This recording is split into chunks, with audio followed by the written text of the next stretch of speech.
It was a rainy night, the kind of nights where the harmony of the screaming crows are loud enough to cover on the claps of thunder. That night, I was driving my car back home. The rain was intense that I felt my car will stall anytime. But suddenly I saw something in front of me. I couldn't actually identify what was it. Maybe a deer. Maybe just a shadow of some sign. But it didn't take long till I realized what was there. It was just a little girl standing helpless in the middle of the road. Nobody else was driving around this area at that time. So I took a decision that came from heart. I will just pick up this girl and drive her home. Leaving her in the middle of nowhere isn't something I could be okay with. But is that a safe decision? I do not know, but I'm gonna do it anyways. I parked at the side of the road near her and invited her in. And without second thoughts, she jumped in the car. She thanked me in calm voice and told me her address. And that was the last thing I heard from her during the whole ride. She just kept staring out of the window. Once we arrived in front of her home, she got out of the car in the middle of the rain, and before heading to her house door, she thanked me again. And that was it. I took off and went on the road again, heading to my home. But after a few minutes of driving, I found out that she dropped her wallet by mistake. I decided to turn around and give her the wallet back. And since I didn't go so far from her home, it'll just take a few minutes. But as I was turning around, I lost control of the car. I would have rammed out of the road, but fortunately I avoided it at the last moment. I parked in front of her house and got off my car. The house looks old and frightening. To be honest, I was a little bit skeptical at first. But anyways, I banged on the door and stood waiting. An old woman opened the door for me. She looked around.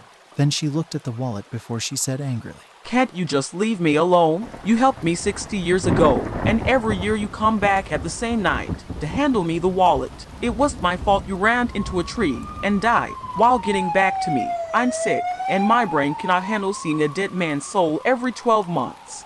Please, leave me alone." Then she shut the door off at my face. I stood at the door of the house, staring at her without a single clue what she is talking about. Then I just went back to my car and took off. And after a few minutes of driving, I noticed that the girl forgot her wallet in my car by mistake. I have to give it back to her. That was the content of the post I saw on one of the forums on Tor. I have no idea who the publisher of the post is, neither if it's true or not, as the publisher never got back online to the forum. So it's up to us to decide if it's true or not. What do you think? Leave your opinion in the comments, and don't forget to subscribe and activate the bell icon to receive the next stream before anybody else.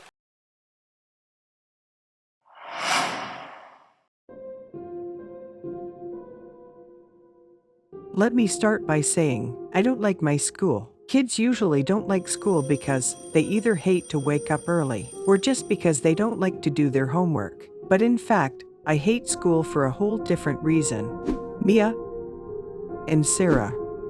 Those bitches are the main reason behind my school trauma. And they'll tell you why.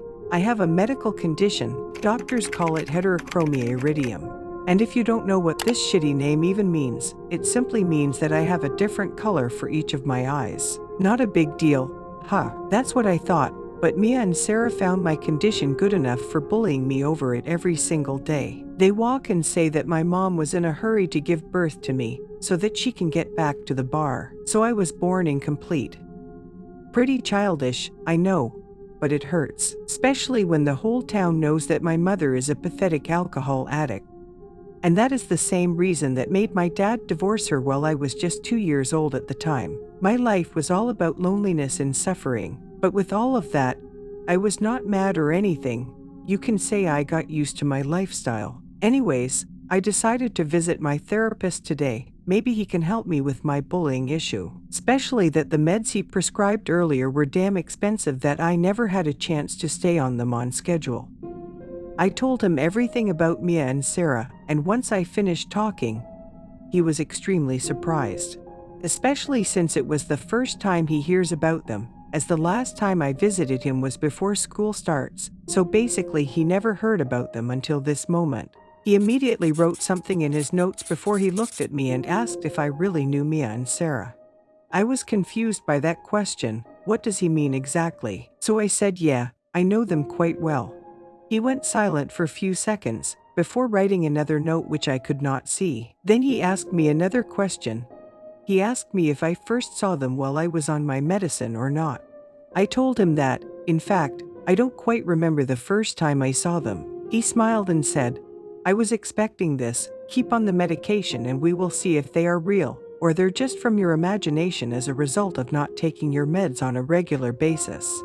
And on the next month, I did exactly as he said. I saved some money and took my meds for the whole month. Wanna know what happened? Mia and Sarah were completely gone, as if they were never there before, and fortunately I began to feel comfortable. I was genuinely happy. Until one day, I woke up to the sound of a hard knocking on the door of my house. There were 2 police officers, and I thought they came cause of any problem my mom caused to her usual overdrinking. But what happened was the exact opposite.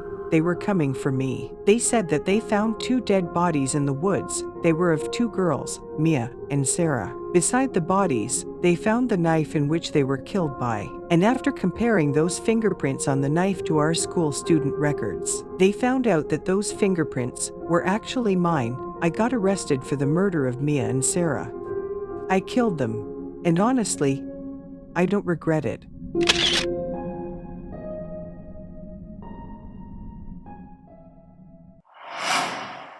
One day I was surfing the deep web, and from 10th of stories I came up to one of them that is just unforgettable. And that particular story went as follows. It was New Year's Eve, and unlikely, the restaurant was very empty, and there was that girl. We had multiple eye contacts since I entered the restaurant, and for the first time in my life, I took the initiative and went ahead to shoot my shot with her, and luckily I was. She smiled and invited me to sit in for a drink. I pulled up the chair and sat down, saying, "I was afraid that you would be waiting for someone." She laughed as she said, "And I was waiting for you to make the approach." I laughed from my heart. She had a sweet sense of humor, and her soul was sweet that it makes your heart melts. We spent nearly 2 hours talking. She asked me about the reason that made me spend the new year alone. I smiled and told her, "I do this every year. If I met someone nice, then it'll be a blessed year. If not, then it won't be a good one." Of course, I had to ask her the same question, and all of a sudden, the smile disappeared from her face while saying, "My husband." I asked her in astonishment, "Are you married?" She said to me sadly and broken, "I was married until he decided to let me go and run away with his secretary. He was cheating on me, and I knew it. I never thought that he'd actually run away and choose her over me." She drank a little more while we were still sitting, and in no time she started losing control of herself. Her voice kept getting louder and her laughter getting bigger. I grabbed her by her hand and we went out. I laid her on a chair in the bus station, waiting for any bus to show up so she can get back home. I tried to ask her for her address in order to stop a taxi for her, but she was overdrunk and could never remember any of those details to give. By this moment, I decided to take her back home with me, at least till she get a little bit better. I took her from her hand and we walked until we reached my car. I laid her in the back seat, then I drove and took the longer road in order to reach my home. I could have taken a shorter way, but this way is better and safer. I was lucky that my home is in an isolated part of the city, and this is fine. I don't want someone from the neighbors to ask me about her and why she's unconscious. We arrived home. She was asleep and completely unable to wake up. I had to go open the house door first and then go back to the car and carry her in. I woke up in the morning with her loud voice and continuous screams, and as I told you, I was lucky that there are no neighbors around. I opened the door to the basement and went down the stairs to see her. It turned out to be that when she woke up and found herself tied in the wall of my basement with chains, she was terrified. I saw her freaking out, not believing she's chained up and down to the wall. I said, "Good morning, sweetie." She shouted among her tears, "Who are you? And why are you doing this to me?" I wondered if I'm that much unremarkable to people. I met her yesterday, and she don't even remember me. I replied to her while keeping my smile, "My name is Damien. We met yesterday at the restaurant. You were staying up late by yourself and I came back to you." And before I continued, she interrupted me shouting, "I know how we met. I think I remember that. What I'm asking now is, who are you?" My smile became wider when I said, "It's good. You shortened the distances to me. As I told you, my name is Damien, and I know your husband, and I know where he and his secretary disappeared." Her eyes widened in horror as she said, "Seriously, where? You must say." I laughed on her way before saying, "You are a very bad actress. You knew that your husband betrayed you with his secretary, and you tricked them in order to catch them red-handed in your house. And after that, you killed them and cut their bodies into parts. And lastly, you buried them in the forest." Which leaves me wondering how the police did not consider you as a main suspect in the case with that bad acting of yours. But in any ways, good job. You almost did a perfect crime. But unlucky you are that I'm here and I caught you. She angrily said to me, "He had to die. I sacrificed everything for him. I gave him everything and stood beside him until he became a successful person. It is not acceptable to be that my reward."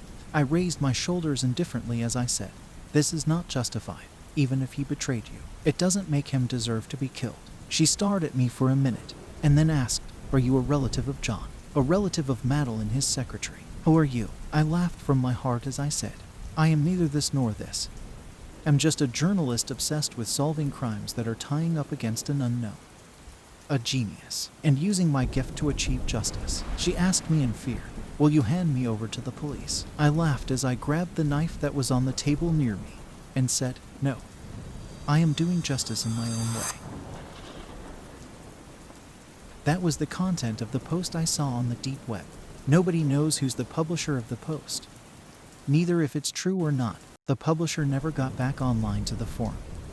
So it's up to us to decide if it's true or not. What do you think?